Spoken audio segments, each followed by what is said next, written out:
Love you all. Appreciate you so much. Today we got some great news. So we've had some info pertaining to Social Security and what's going to be happening with Doge Rebate Checks, what's going to be happening with Social Security and seniors getting more. So we now have data that 39 million U.S. Social Security numbers were stolen by illegal immigrants under Obama.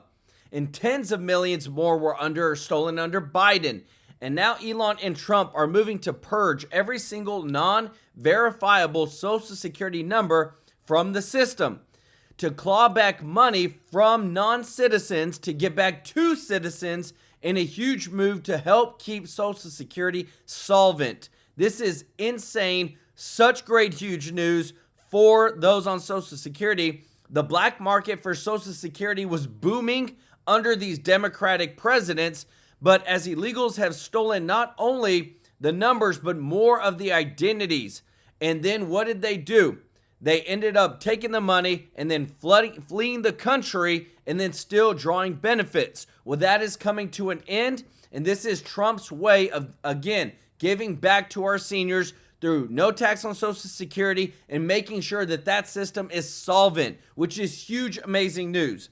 We also have it that, guys, this thing is getting worse with the whole Signal text messages leak. We got evidence now, which I'm going to show you in a moment, to show that more texts have been leaked, and this was 100% classified information. They are calling for Pete Hegseth to resign. We literally have it where it shows the time, what's going to be hit, when the bombs are dropping, what time they're dropping. This is 100% classified, and that's why I asked the question in the chat of should Pete Hegseth resign. There was a lot of people that are calling for him to resign. A lot of people aren't, because they said nobody died, nobody got hurt. This was, a successful mission. And now a lot of people are bringing up the old things that happened, like the Afghanistan withdrawal, where 13 service members died, yet no Democrat asked anybody to resign whatsoever. So this is getting deep. It's getting very intense right now on Capitol Hill. We're going to see what's going to happen, but this is not by coincidence what I'm about to tell you next. Activist judge who blocked Trump's deportation orders, Judge James Boasberg, has been assigned to the lawsuit over this Signal chat leak on the Yemen strikes. So the same person who is an anti-Trumper, who is literally in a group to push anti-Trump agenda, is now going to be the judge who's presiding over these lawsuits. It's not going to be, a big wonder of where he's going to land at when it comes to where he's going to lean towards in his judgment. It's 100% one-sided, and I hope the Supreme Court steps in very soon. But we also have more news, guys, that as the Trump administration is digging in, the D.C. federal court can effectively be hijacking the executive branch at this point. This is crazy statistics. 33% of the D.C. federal court judges weren't even born in the U.S. Not to say that that's a problem, but they also didn't have any prior judicial experience, which to me is a problem. Number one, you came over here as an immigrant and then you have no judicial experience, and now you're a federal Washington, D.C. judge. Sounds like they got paid to, that somebody paid to put them in there. Also, like I said, the good news on the Doge rebate checks are making their way through Congress right now to be codified into the budget reconciliation bill to make sure that Americans get 20% of all the Doge savings returned back to them in cold, hard cash. Guys, there is a ton of breaking news we're going to get into today. Lots of stuff happening on Capitol Hill. We got all this breaking news for you. Just want to say thank you to all of our subscribers, all of our viewers. If you're not subscribed, join the family. Hit that subscribe button so we can take care of you every day with the top news. I want to say thank you to all of our members of the channel. Guys, thank you so much for your support. If you want to be a member, the link is in the description to join. And thank you to everybody that gives a super chat donation as you partner with us to give back to charity. And if you don't mind hitting that thumbs up like button, We really appreciate your support and help with growing this community. This is getting really, really deep, guys. I want to go ahead and show you that the Atlantic Reporter published more text about the attack on the Houthi targets, and now they're asking for Pete Hegseth to resign. Here is some of the chat's team update. Time now, 11:44 ET. Weather is favorable. Just confirmed. WCENTCOM, we are go for mission launch. 12:15 ET. F-18's launch. First strike package. 13:45 trigger based. F-18 first strike window starts. Guys, this is classified information. I don't care what anybody says. This is classified information. So we got more on this from here. Check this out. Michael Waltz is not going to lose his job because, and this is important, no one on the right cares because nothing happened. And that's where we start tonight. I'm sure you heard the story today, the first major crisis of Donald Trump's second term if you're a Democrat. That's not really a crisis at all, by the way. The left needs this to be a crisis, and that's really important. And if we learned anything yesterday from all these text messages, it's a good thing. It's that what the Trump team says in public is exactly what they're texting each other in private, which I actually think is a very good thing. I like knowing that the same stuff they all say on camera every week, they're saying to each other when the cameras aren't rolling. So here's the story, if you want to call it that. 18 people, 7 of the most senior Trump officials in his administration, Michael Waltz, J.D. Vance, Marco Rubio, Pete Hegseth, John Radcliffe, Tulsi Gabbard, and Stephen Miller were all on a group text using an approved encrypted app called Signal, talking about upcoming strikes on Houthi rebels in Yemen. And somehow, of all people, Jeffrey Goldberg of Atlantic Magazine, maybe the most anti-Trump reporter in the country, the man who made up the suckers and losers story, was inadvertently added to that group chat. Jeffrey Goldberg, whose wife once worked for Hillary Clinton, a Democrat who donates to Democrats, who works at a magazine owned and operated by Democrats. Take a look. If the White House, now the Secretary of Defense and the White House press secretary have said you're lying, have said there are no war plans there, have said there's no classified information. So the obvious question is, shouldn't you now demonstrate it? Shouldn't you publish the text? No, because they're wrong. They're wrong. But how can you prove that you're wrong? Maybe should you provide them to the House and Senate Special Committees on Intelligence? Maybe. I don't know. Wow. Well, you want to become my lawyer? I'm throwing this out there, Jeff. I don't know.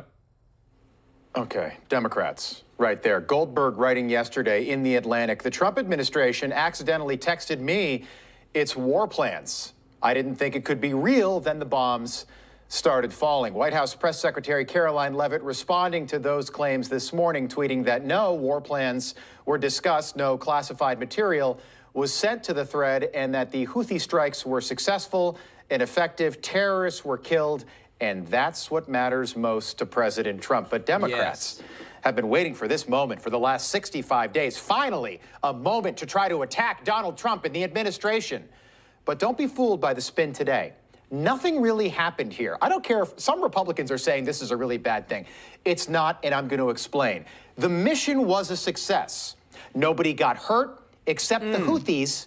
In fact, the only thing Jeffrey Goldberg wrote that I agree with was his description of who the Houthis are. Quote, an Iranian-backed terrorist organization whose motto is God is great, death to America, death to Israel, curse the Jews, victory to Islam. That's who the Houthis are. Again, we are not talking about the invasion in Normandy here. The D-Day plans were not leaked. This was not the Manhattan Project. This wasn't the raid on bin Laden. But if you are the dishonest... Guys, let me know your thoughts on this, guys, because again, too, this is getting really big. Let me know your thoughts in the comments. Is this a bigger deal than what it is? Or should somebody resign? Let me know your thoughts, and want to say thank you to everybody who's watching. John Reppy for the super chat. Let's go. I'll show John some love in the chat, and if you don't mind hitting that thumbs up like button, thank you so much for your support. Media who have been foaming at the mouth for any reason to attack the new administration, this was their chance to try and make this whole thing into a much bigger story than it really is.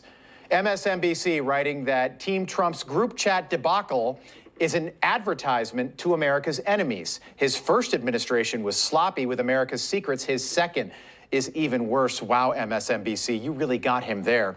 PBS war plan security breach is a danger that must be investigated. The Guardian, outrage after White House accidentally texts journalist war plans huge screw up. The Economist, a shambolic leak reveals Team Trump's contempt for allies, and this on MSNBC and CNN throughout the day today. It is so stunning and so incompetent and so dangerous in terms of the planning for this operation and who might have been on this text chain. This is another example of carelessness, sloppiness, and a crowd that's not ready for prime time. Wow. This is so utterly ridiculous. It's not only a national embarrassment, this is a national emergency. Add a journalist from The Atlantic instead. Mark my words, this is a one-day story. On Capitol Hill today, it was the exact same thing. Foaming at the mouth, utter contempt and outrage from Democrats after 4 years of Joe Biden and everyone on the left looking the other way. How dare someone make an honest mistake? Or is this just one more example of a careless approach to how we keep our secrets in this administration? This sloppiness, this incompetence, this disrespect for our intelligence agencies and the personnel who work for them is entirely unacceptable. It's an embarrassment. This is utterly unprofessional. There's been no apology. There has been no recognition of the gravity of this error. And by the way, we will get the full transcript of this chain, and your testimony will be measured carefully against its content. Apology for what, Senator? Did Joe Biden, and I don't mean to laugh, but did Joe Biden apologize for the Afghanistan withdrawal? Nope. The person who made that honest mistake was Michael Waltz, former Florida congressman, former Green Beret, current national security advisor. He's been on this program many times. He's the one who apparently added Jeffrey Goldberg to that secure chat. That, a mistake. But Goldberg didn't write about the story until after the attacks happened because Goldberg knew that if he did, he could be charged with treason. Yep. So that's why that didn't happen. Did Waltz make a mistake? Fine, sure, he made a mistake, if you want to call it that. I guess, though, I'm just wondering why Michael Waltz would even have Jeffrey Goldberg's number in his phone. No one's explained that. We can't get Michael Waltz to come on this show, but somehow he's back channel communicating with Jeffrey Goldberg, the most anti-Trump reporter in the country. To me, that's an issue. That's very odd, and that's got to be explained. I got a lot of numbers in my... Guys, let me tell you this. A lot of people have been saying that. A lot of people have been wondering how. How did he get even in his contact list? Because he's so anti-Trump. Nobody is called for a resignation when this happened right here on the screen. Do y'all remember these videos? These were some of the most horrendous videos, which we're not showing anything, but this was one of the most horrendous botched withdrawals we could ever have imagined. There was people that were clawing on top of this airplane. People that fell from this airplane.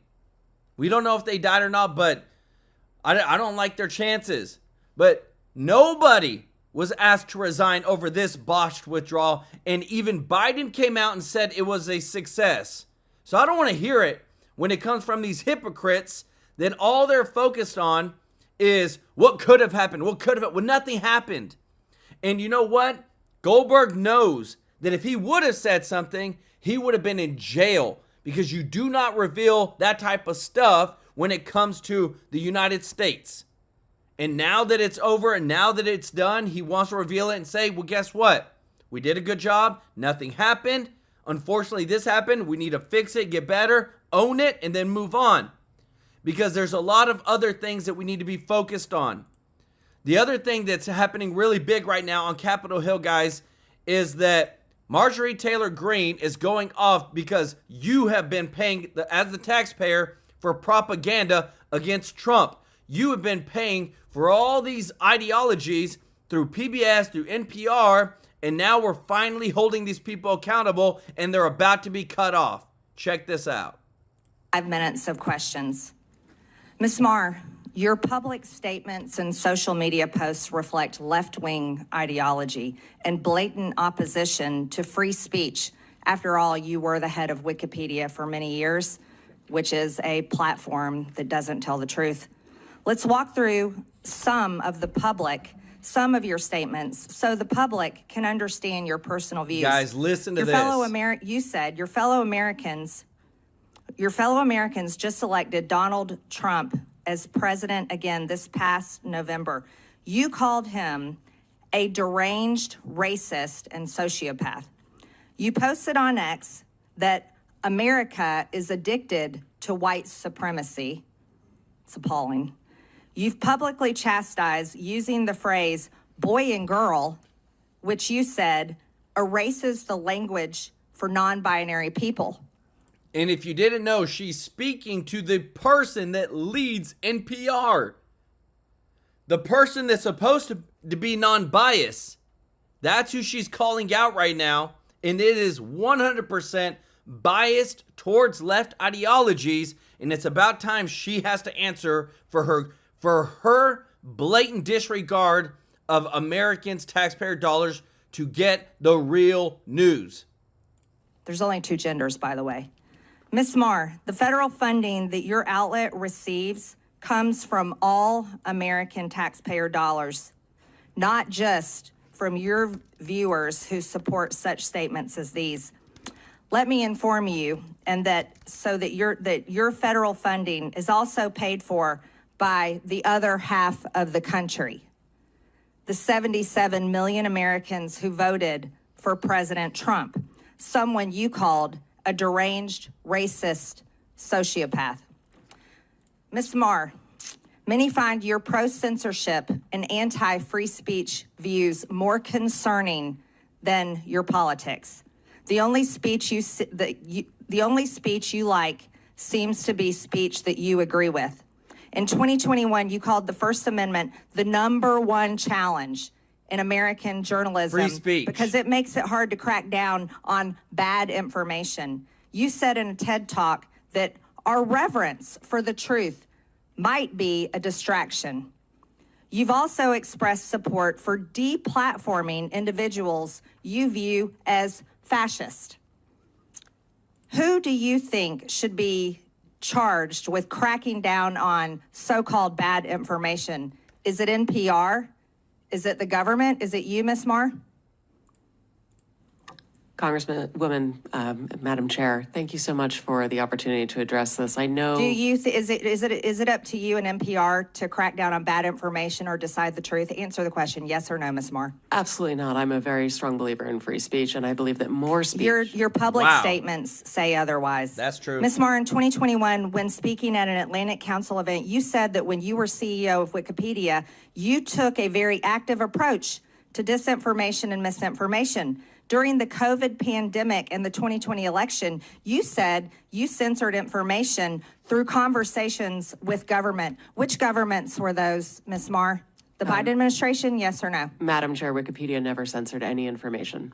These are your public statements, Ms. Marr. Ms. Marr, are you familiar with Section 399B of the Communications Act?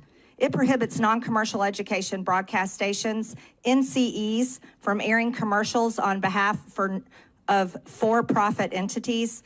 The FCC recently opened an investigation into the underwriting announcements and related policies of NPR and PBS. Does NPR air commercials for for-profit entities, Ms. Marr? Yes or no? Madam Chair, we are in full compliance with the FCC's inquiry and will continue to cooperate. I remind you, you're under oath, and violations of the Communications Act comes with a fine up to $10,000 and possibly up to a year in prison. Does PBS air for-profit commercials, Ms. Kruger? We air underwriting announcements, and we believe we are in full compliance with the FCC, and we look forward to delivering the material required in this part of this investigation. We look forward to that, too. I'm assuming both of you are concerned about this, and that's why you brought so many attorneys with you today. Ms. Kruger, using taxpayer subsidies. Guys, if you appreciate MTG going and calling around saying, look, don't lie, I could put your butt in jail. And I know why you got all these attorneys Show some love in the chat, guys. And also, if you don't mind hitting that thumbs up like button, thank you so much for your support. PBS funded independent lens to make documentaries for part of your programming. In 2016, Real Boy was aired about a trans teen navigating adolescent sobriety and the ramification of his gender identity. In 2022, the same series aired Our League, in which a trans woman comes to her old school Ohio bowling league in a story about transition. Then in 2024, A Racist Trees was aired, telling a story of how in Palm Springs, a black neighborhood fights to remove a divisive wall of trees. Do you think PBS needs to fund ridiculous material such as this that the taxpayers are having to pay for? These are documentary films that are point of view pieces that are part of our primetime schedule for adults. And parents and adults don't trust that type of programming. Guys, wow. I don't know about y'all. I just love that pit bull coming out of MTG. But I want to show you this, guys, because, again, it matters when you know the facts. So, did you know that out of all the employees and members on NPR's editorial board, 87 members that are there, they're all registered Democrats. 0 Republicans. Listen to this. You're a rabid progressive. And do you not think it's a problem that your political leanings make it seem to the American people that you're not biased and that you're not doing your job? Because you agree that your job is to have journalistic integrity, right?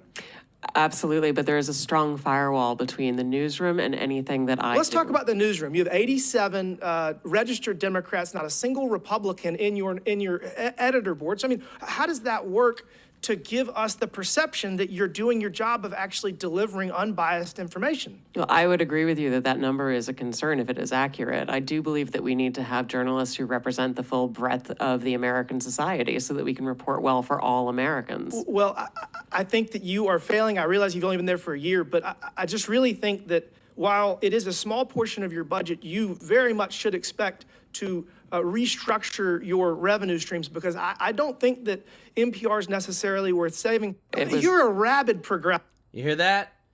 87 Democrats. All the people are 100% one-sided when it comes to the news. Coming from NPR, it gets federal funding.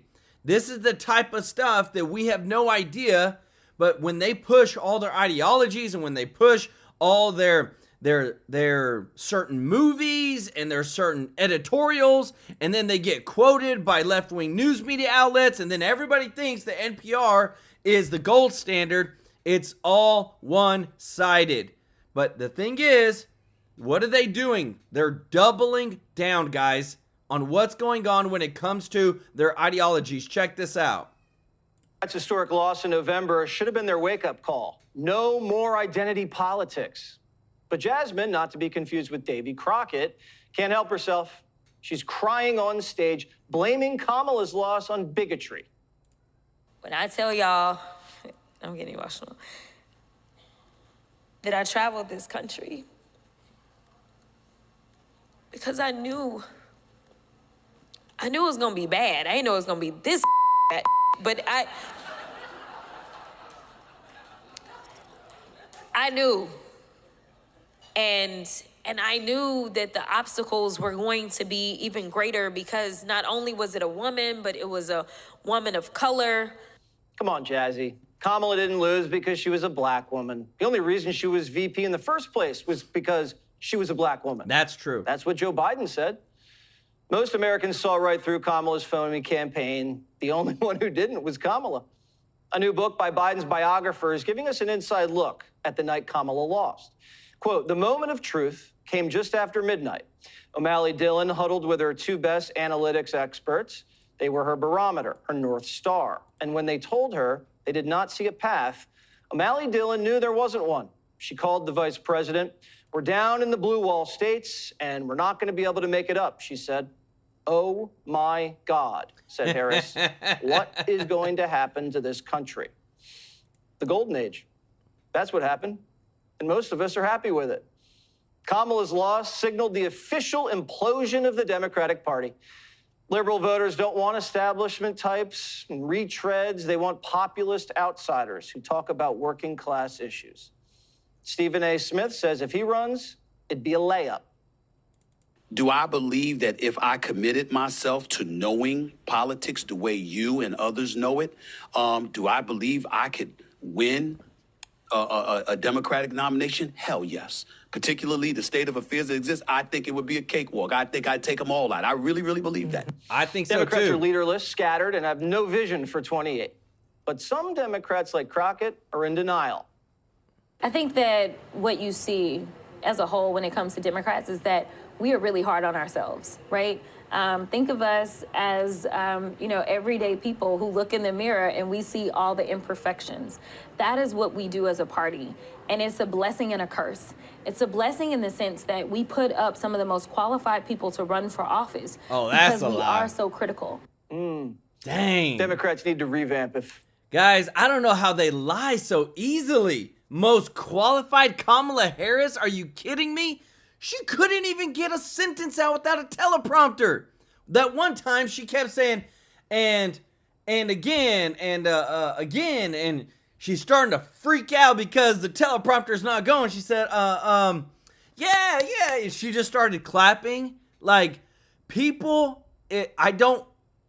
you have to be very sheltered if you believe everything that these people say. And again, too, we don't just believe everything that they say on the other side. We always check the facts. They plan on jockeying for a position in 2028's invisible primary. Quote, there's a variety of ways to participate in the invisible primary: raising your profile, meeting donors, putting forth policy ideas, stating your principles. Everybody should try everything because the status quo brought us failure in 24. But will Pelosi let them? For years, Nance ruled her party with an iron fist, boxing out younger Democrats from power in cushy committee positions. She made sure her party fell in line. But her power's slipping, and a Democrat civil war is ready to erupt, something Pelosi's been desperately avoiding for decades. It's wise for Democrats to primary other Democrats. Well, I don't want to get into politics right here, but I think that we have a very strong caucus. It's a big tent, and I'd rather use our resources to add to our numbers than to have an internal fight. Too late, Nance. The knives are out, and the rank and file's thirsty for blood. RNC national spokeswoman Guys, Elizabeth Pitt. let me tell you this, that as we move forward, that the Trump administration, like, they want to stop this, but the Trump administration is really pushing hard to clean out big time right now. Thank you so much, B1 Sly One, for the super chat. Let's go. It says, sending TrueLife News fam members Virginia Friday some love and prayers with their personal challenges from all of the chat. Let's go. Y'all show B1 Sly One some love in the chat. So, Trump administration is reportedly pausing millions in federal funding for Planned Parenthood, essentially defunding the abortion giant while it reviews whether any of the money was spent on DEI initiatives. This is big, guys. Again, what breaks my heart is because if you think who the statistics on abortion, you got to look at when you look at all the races in the United States, who has the most abortions? And by percentage, this is what breaks my heart.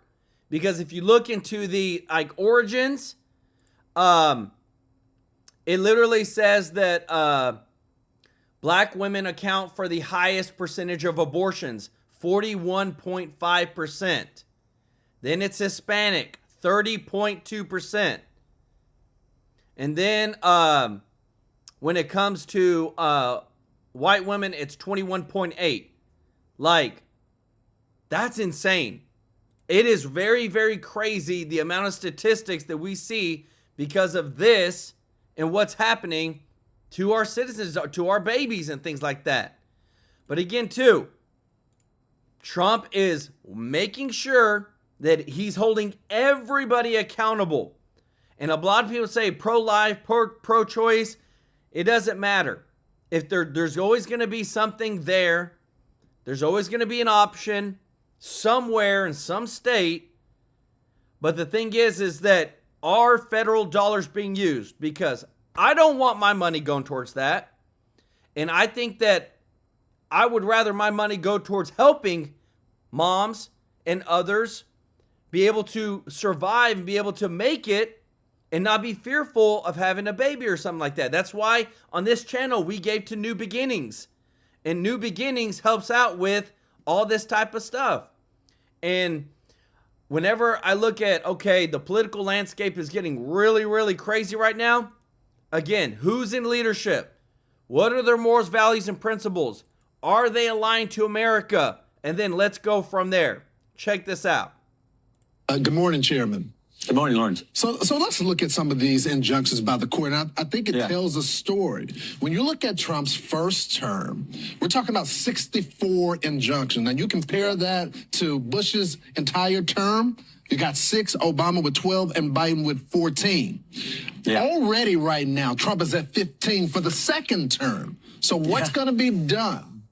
Well, there's legislative approaches to this. We passed legislation out of the committee 2.5 weeks ago, which said when some judge in Timbuktu, California issues an injunction, it should only apply to the parties in the case in that respective jurisdiction. It shouldn't have nationwide implications. So the speaker's indicated that legislation will be on the floor next week. So we have legislative ways to address this. We have the appropriations process that the speaker also mentioned. You know, we control the power of the purse.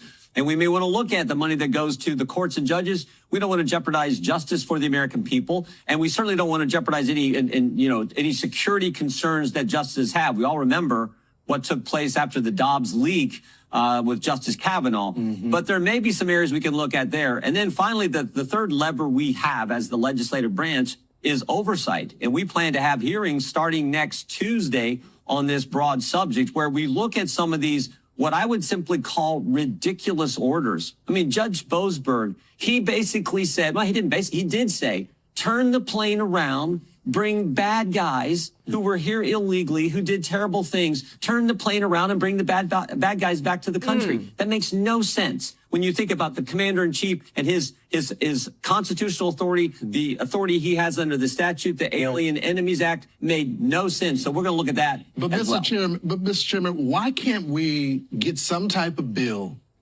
to bring this to the Supreme Court when there's a challenge against the president? Because we're taking all this time and the American people want action because that's what they voted for.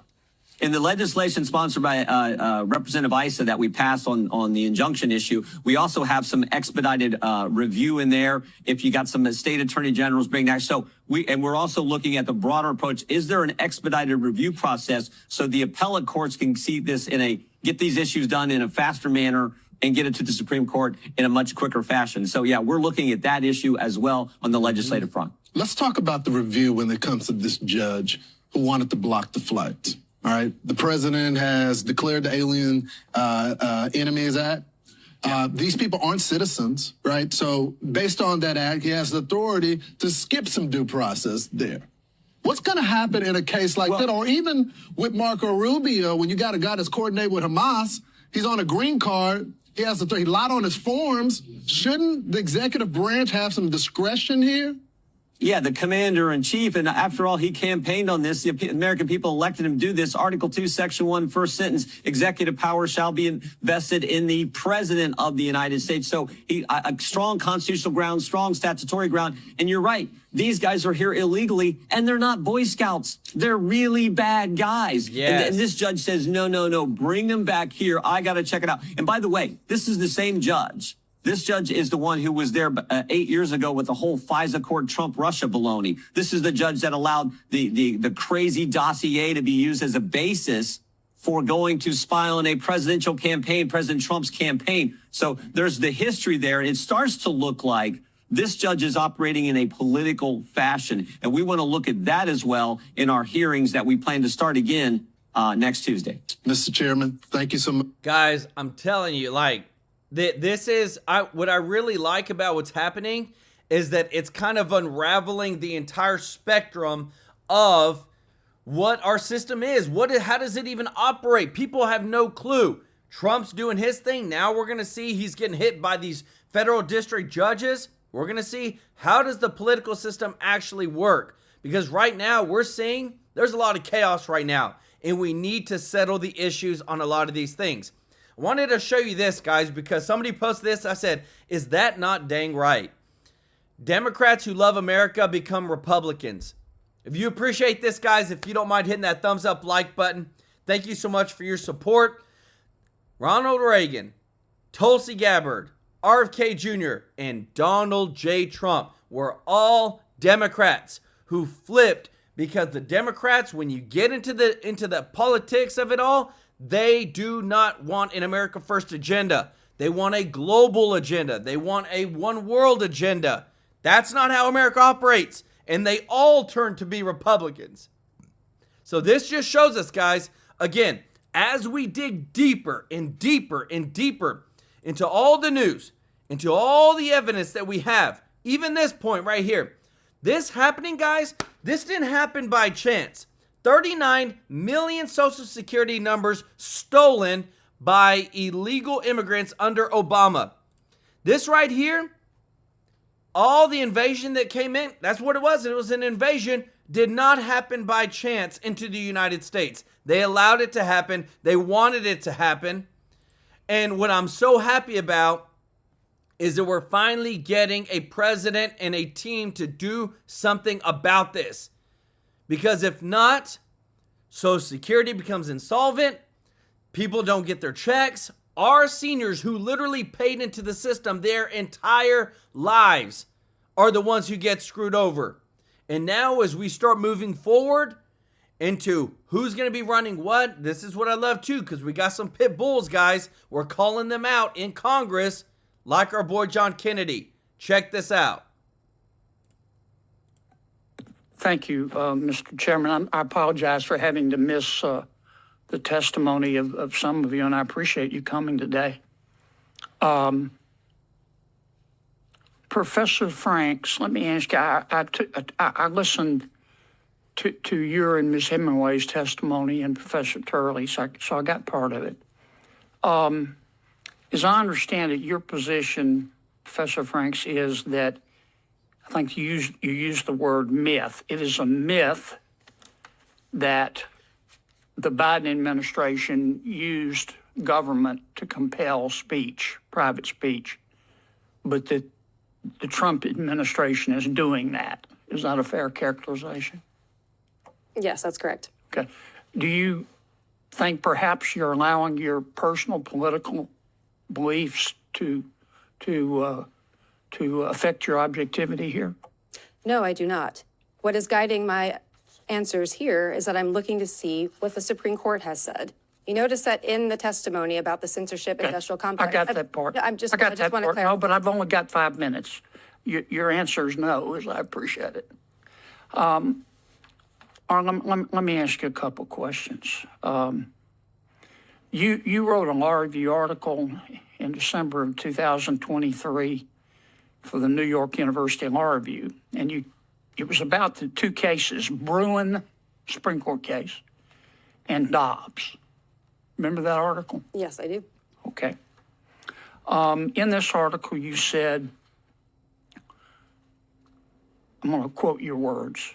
Guys, taken listen. together, these two cases demonstrate that the Supreme Court has embraced the use of the Constitution as a tool of racial patriarchy, end quote. Did you say that? Yes. Okay.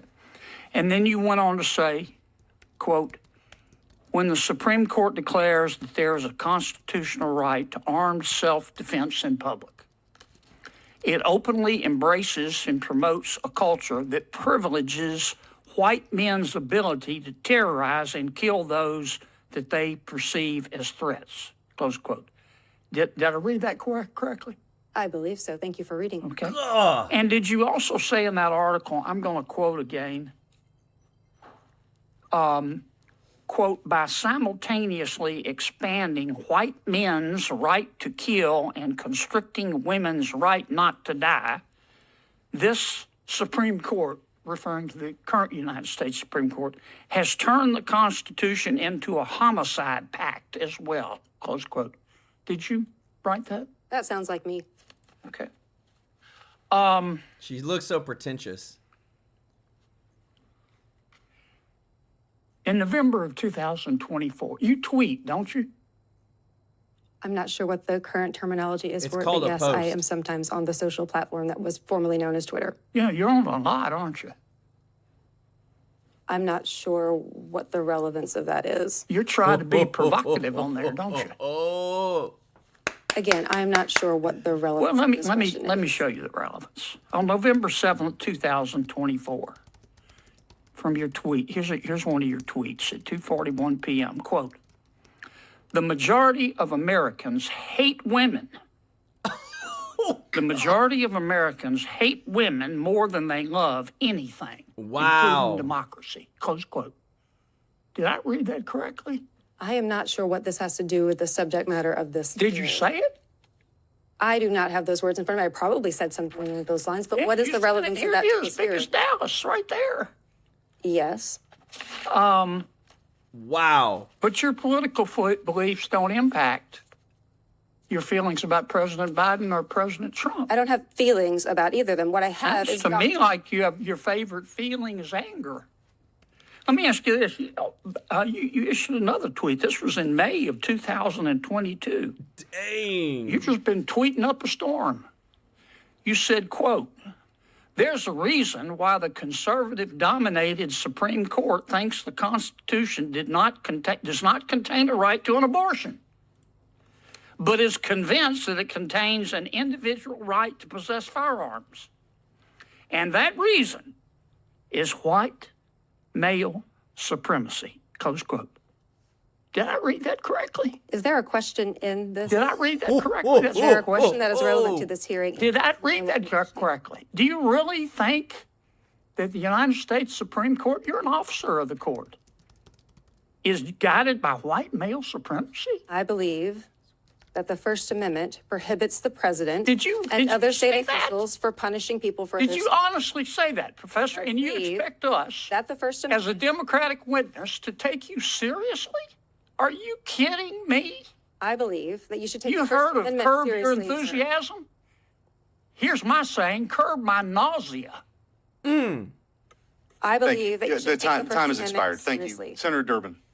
Guys, all you got to do is shine Thank the you. light, and all it will do is expose the crazy. How in the world is the Supreme Court white supremacy? I think half of the Supreme Court justices are females. Like, this type of stuff is what I love, that you got somebody who is like John Kennedy that will call it out. Because if you don't call this out, people don't have any idea who is actually running all the stuff that's in our government. And what bothers me too is because you have so many of these people that you had no idea that are the unelected bureaucrats making all these decisions, controlling your life. This is what matters, guys. Want to say thank you so much, Judy Lynn Loving Spirit, for gifting 1 True Life News membership. Let's go. If you got the membership, bucko, show Judy Lynn some love in the chat. And thank you so much, Pamela Dunbar, for the super chat. Let's go. Show Pamela some love in the chat. 33% of DC judges were foreign-born. 100% of them had no judicial experience before being appointed. How does that even make sense? How? This is like, doesn't make any sense. This is like Hunter Biden, who got a huge multi-six-figure paying job in Ukraine overseeing some type of, can't remember what it was, but had no prior experience. Both President Obama and Biden appointed an unusually high number of foreign-born individuals to serve as federal judges. As a result, nearly 1/3 of Washington, D.C.'s federal bench is now composed of judges born outside the U.S. from countries like Uruguay, Egypt, Trinidad, Jamaica, and India. Even more troubling, not one of them, foreign-born judges, had any prior judicial experience before their appointment.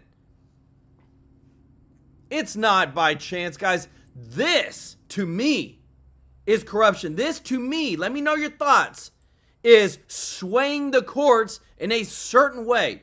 This is, to me, when you pay to hear and have it biased one way.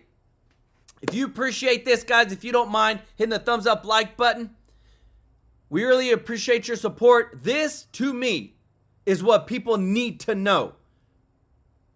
They need to have experience, and they need to be able to know what the crap they're doing. Check this out. This hearing of the Subcommittee on Delivering on Government Efficiency will come to order. Welcome, everyone. Without objection, the chair may declare a recess at any time. I recognize myself for the purpose of making an opening statement. Good morning. At the Doge Subcommittee, we are continuing our war on waste. That means rooting out spending that is unnecessary, wasteful, and frankly, un-American. Today, we are looking at the more than $500 million federal taxpayers spend annually to fund public radio and television. A big chunk of this... $500 million to fund public radio and television. The same $500 million, guys. This is the same outlets that on their entire editorial board, it's 100% Democrat, not one Republican. Subsidy flows to National Public Radio and Public Broadcasting Service. NPR and PBS are the big DC-based entities that create and distribute much of the news and educational content heard and seen on public radio and TV stations across the country. When Congress adopted the Public Broadcasting Act of 1967, it did so because it thought at the time that federal dollars were needed to provide objective news and education content to the entire nation, including rural residents who lived off the grid. Fast forward a few decades, and a lot has changed. The invention of the internet, for instance, and social media. It's made news and information widely available to those living in remote areas. Americans are increasingly consuming digital media and podcasts. The audience of public radio and television is declining. And I know this because I represent a rural district where farmers listen to podcasts and internet-based news while they drive their tractors.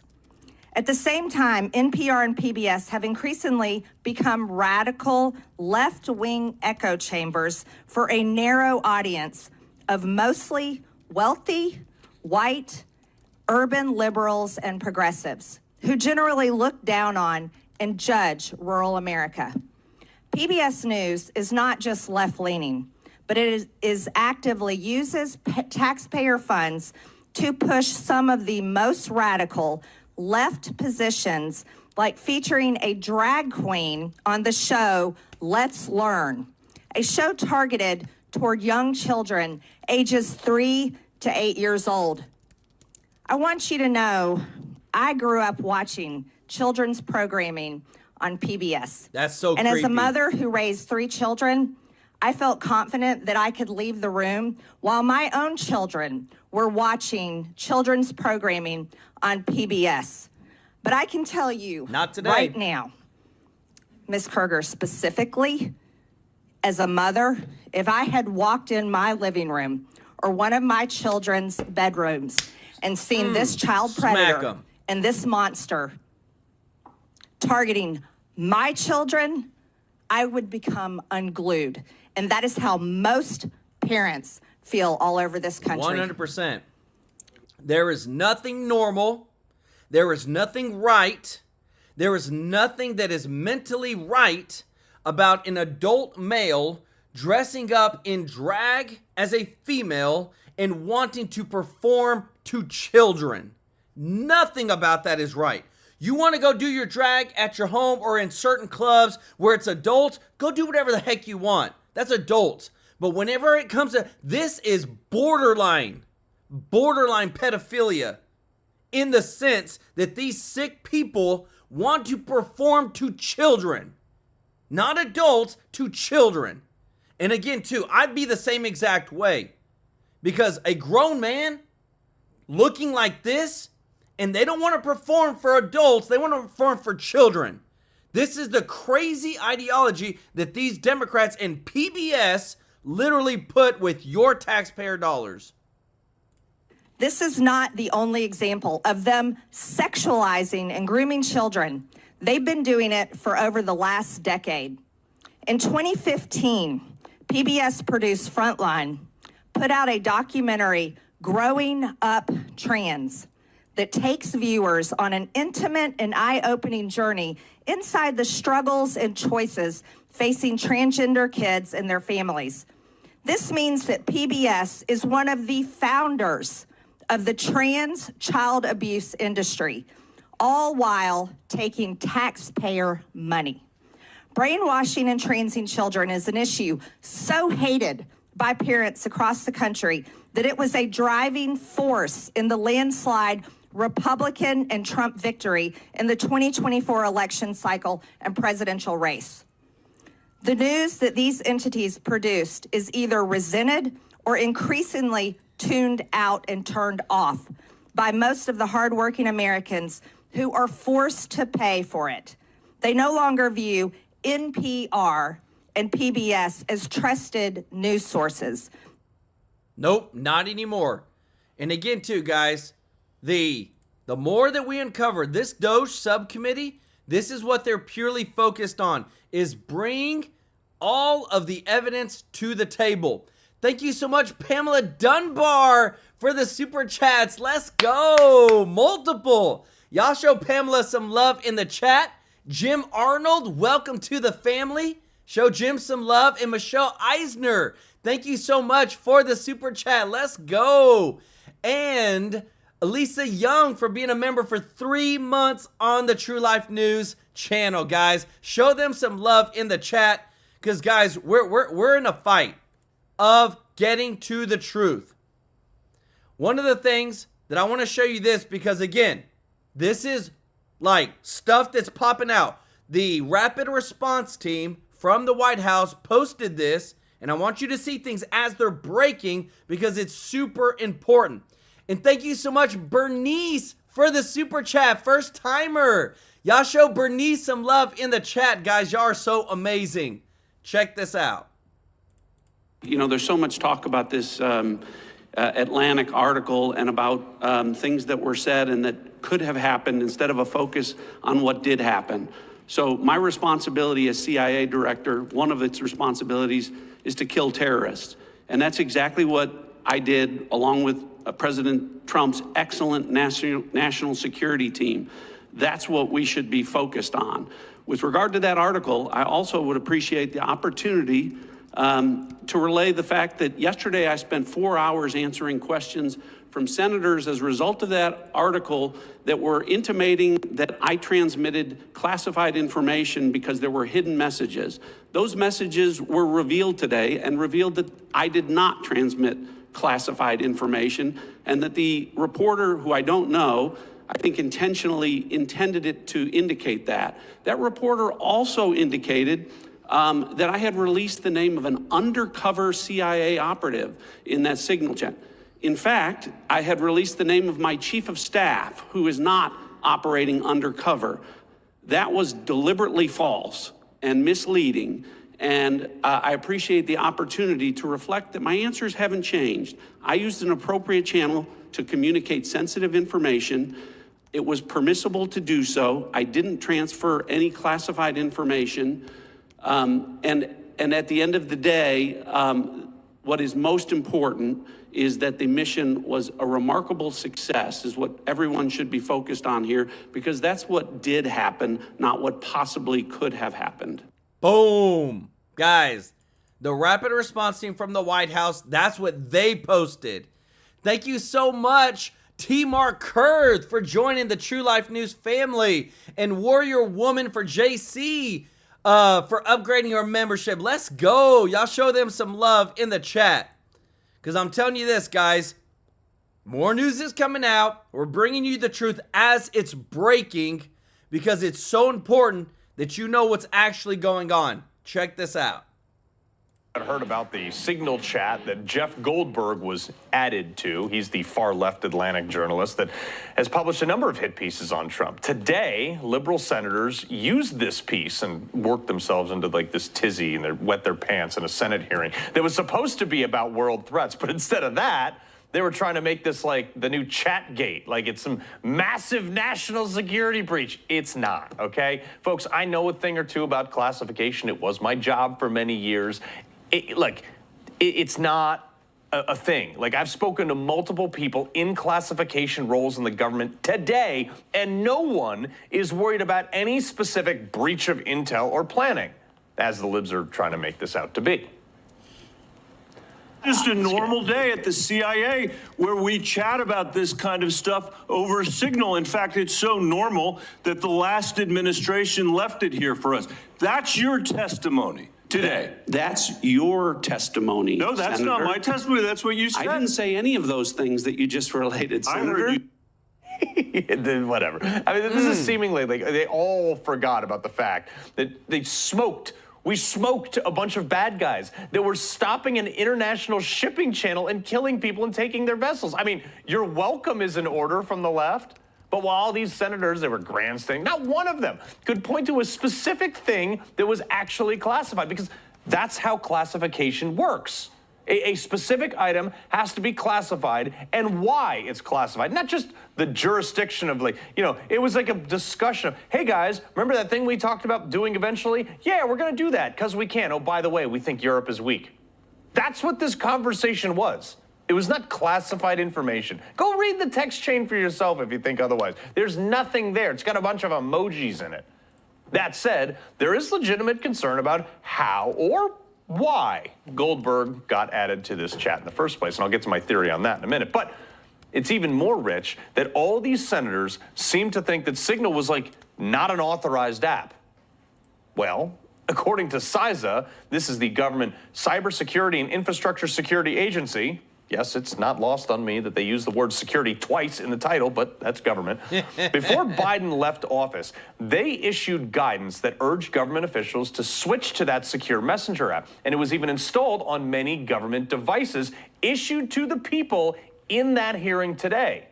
USAID even put out a similar memo internally authorizing and advising their staff to use that app. And today, John Ratcliffe stuffed it right back in the Democrats' face. I don't know if you use Signal messaging app. I do. Not for classified information, not for targeting. Well, neither not do I, for Senator. anything remote. Neither do I, Senator. Well, that's what your testimony is today. It absolutely is not, Senator. Were you not listening at the beginning? No. When I said that I was using it as permitted, it is permissible to use. I agree that's your testimony. Yeah. I agree that's your testimony. You asked me if I use it, and I said not for targeting, not for classified information. And I said I don't either. Oh, so you do use Signal, Senator. For what, may I ask?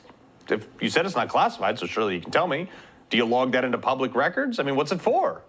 Or do you use it for the same reason Hunter Biden used a similar app called Wicker for stuff that he wanted to keep out of the press? I'm just asking.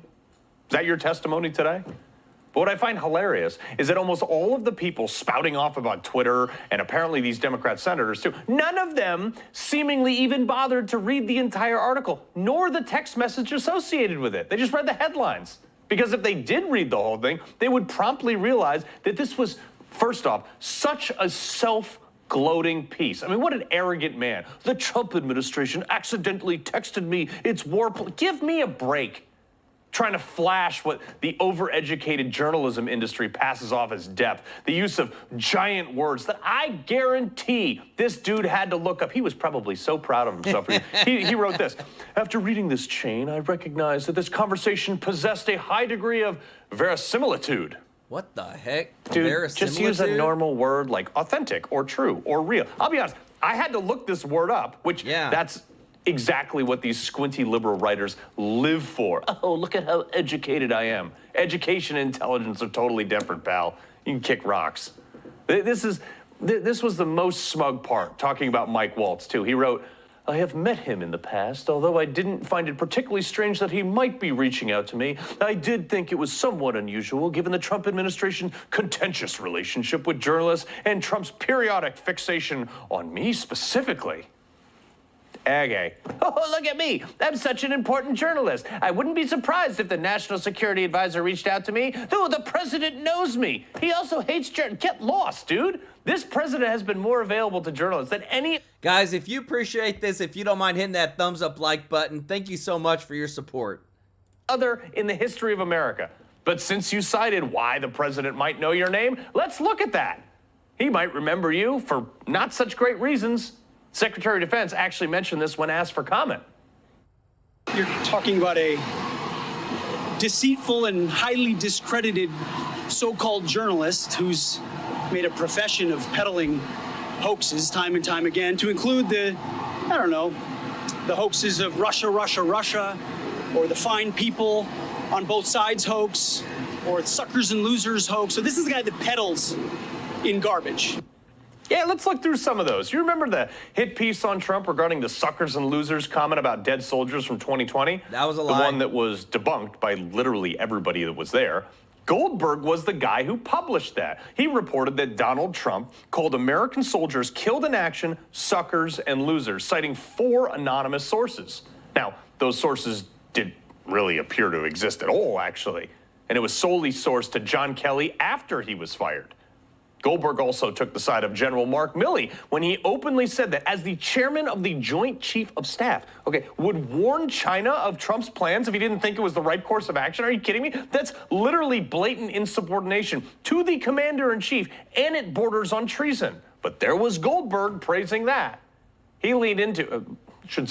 he dove headfirst into the deep end of the provenly wrong conspiracy theory, including citing sources in many articles that we can now say conclusively didn't exist, didn't know, weren't authorized to speak about it, or were just flat out lying like Adam Schiff. And that was the very fine people comments. Yep, Goldberg was also on that train. A journalist, a highly credited, big word using journalist that he couldn't be bothered to listen past the first 10 seconds of a 20-second soundbite to report something honestly. No, I couldn't imagine why Trump wouldn't remember you at all. You lie about him all the time. But this has to be his MO. For years, he's been doing lying, shoddy sources, even if it includes contributing to starting a war. Seriously, Goldberg doesn't care. Remember this? In 2002, when he was working for The New Yorker, he published an entire spread about how Saddam Hussein was working with al-Qaeda. That narrative was completely false. Completely false. And it was generated by people like Goldberg that played a piece in the invasion of Iraq. That I fought in, by the way, so that's deeply personal to me that he got this so wrong. And his allies, who also got it wrong, by the way, they all ran the same story, and they all say, oh, our sources were wrong, cut us some slack. No, that's your job as a reporter. Make sure your sources aren't wrong. Properly vet them. I don't know. They were all wrong, which leads me to my theory on this whole thing, that maybe it wasn't by accident that he was added to this text chain. Seriously.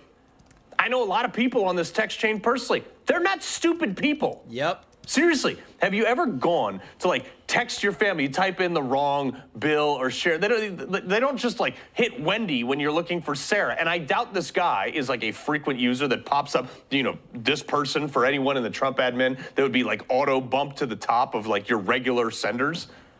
Yeah, I mean, it's you type in Pete Hegseth, hey Siri, and it pops up with, oh, did you mean Jeffrey Goldberg? That didn't happen. I honestly think this whole thing was probably a setup where he was deliberately added to write a piece that was not only, we were smoking terrorists in a shipping channel, but that we thought Europe was a bunch of defenseless noodles that needed to start pulling their weight on an international commerce defense. Why else would Trump say that Mike Waltz doesn't need to apologize for this? What do I know? I don't use big words like verisimilitude or whatever. Verisimilitude. Would it be that crazy? I mean, no one has ever used the media to, I don't know, leak unverified information to the press, who would then take the multiple single-sourced articles back to the FBI that could then be used to funnel it into the highest levels of the intel community to launch an investigation into a political opponent, launching a multi-year, multi-million-dollar investigation into Russian collusion that never actually happened. Wow. What a mic drop by Carl, man. Dude, this guy knows his freaking stuff. Want to say thank you so much, Sandra, for upgrading the membership. Let's go. Show Sandra some love in the chat. And B1 Sly One for the super chat. And again, too, what B1 Sly One said, this is 100% for this chat. No profanity, bullying, or violent comments in the chat, guys, or I will block you. This is a chat that you can express your opinions, you can express your thoughts, but keep it clean. I want a clean chat, or I will block you. No personal attacks and no profanity. We want a good family show. That's why I always, to the best of my ability, block out cussing, because I want everybody to be able to watch this. I want a 12-year-old, a 10-year-old who's trying to learn about their country and politics and things like that to watch this. So that's why I cut it all out. Thank you so much, B1 Sly One and Karen K, for the super chat. Thank you so much. Y'all show Karen some love and B1 Sly One some love in the chat. So, rapid response team from the White House posted, said NIH cuts off $620,000 in funding to prevent pregnancy in transgender boys, meaning girls who've transitioned to be boys, which we don't believe that, but now we got to make sure that they don't get pregnant. And $620,000 of taxpayer dollars went to that, but it's been cut off. Thank you very much. Because again, too, guys, everything that's popping off. Luke Gentle, thank you so much for upgrading your membership. Let's go. I love it. Trump is getting down to the nitty-gritty of everything, guys, and don't believe for 1 second that he's not going to expose what happened during Jan 6. Because just like Carl said, it wouldn't be the first time that you had insiders who literally used millions of dollars of taxpayer-funded dollars to waste time, waste money, and try to just deter people from seeing the truth. Listen to this. About Ashley Babbitt. It was a bad shooting. My father can tell you that. Anybody. It's a terrible thing. I don't know if you know this, but the Department of Justice right now is still kind of fighting that case. The family of Ashley Babbitt is suing the government, wrongful death. The DOJ right now officially is still opposing that lawsuit, trying to justify it. Shouldn't that be something that can just be settled at this point? Well, I'll look into that. I mean, you're just telling me that for the first time. I haven't heard that. I'm a big fan of Ashley Babbitt, okay? And Ashley Babbitt was a really good person who was a big MAGA fan, Trump fan, and she was innocently standing there. They even say trying to sort of hold back the crowd. And a man did something to her that was unthinkable when he shot her. And I think it's a disgrace. I'm going to look into that. I did not know that, no. And the officer who shot her, Michael Byrd, is still on duty. They gave him a raise and they gave him a medal and I believe a promotion. I think it's a disgrace. He's a federal employee. Would you or could you do something I'm about going to that? take a look at it. I'm going to look at that too. His reputation was, I won't even say, let's find out about his reputation, okay? We're going to find out. But I watched that and I saw that. And by the way, she was killed, but nobody else was killed. And, you know, the people that went down there, they had no guns. They didn't have guns. No. There was something to do with the FBI. There was something to do with Antifa and others, and it wasn't mentioned. And there's never been a group of people, I think, with the exception of maybe over the years, a couple of groups were treated pretty harshly, but essentially never treated so badly. And as you know, I let them out with pardons. I know you were very happy. I watch your show all the time. You were extremely happy about it. And plenty of other people were too. People don't realize this whole movement that we have is just it's a very inspiring thing, what's happened to our country. These people are incredible people. They were treated so unfairly, so horribly. Some of them didn't even go into the building. And the judges, the system, the hatred, the vitriol, the prosecutors, the way they wanted to destroy these people would go in and they would be so proud to go before court and they'd have a good lawyer and they'd walk out of court like devastated the way they were treated, devastated, given years in prison. No, but I took care of them. I said I was going to, and I did. I love it. And he did. Promises made, promises kept. Want to say thank you so much, everybody, for your support. If you're not subscribed, hit that subscribe button. And if you don't mind hitting that thumbs up like button, we appreciate your support. Want to thank all of our members of the channel in the chat. Love you all so much. If you want to be a member, the link is in the description to join. B1 Sly One, on the merch update for the shipping. We are about 4 to 5 weeks out on the shipping. We're trying to move it forward as fast as possible with our suppliers. This is our first time. It's our first. They like all the graphics and everything for all the different sizes. So it's going to take a little bit longer the first time, but we'll make sure to speed up the process in the merch drops in the future. But want to give some love to John Reppy, B1 Sly One, Judy Lynn Loving Spirit, Pamela Dunbar, Lisa Young, Jim Arnold, Michelle Eisner, Bernice, T. Mark Kurth, Warrior Woman, Sandra S., Karen K., Luke Gentle. Guys, show them some love in the chat, guys. We've got amazing, amazing news that's dropping every day. There's lots of stuff that's going to come out. We want to make sure you have the truth. We're here to serve you. We love you, appreciate you, and we'll see you in the next one. Take care. Bye-bye.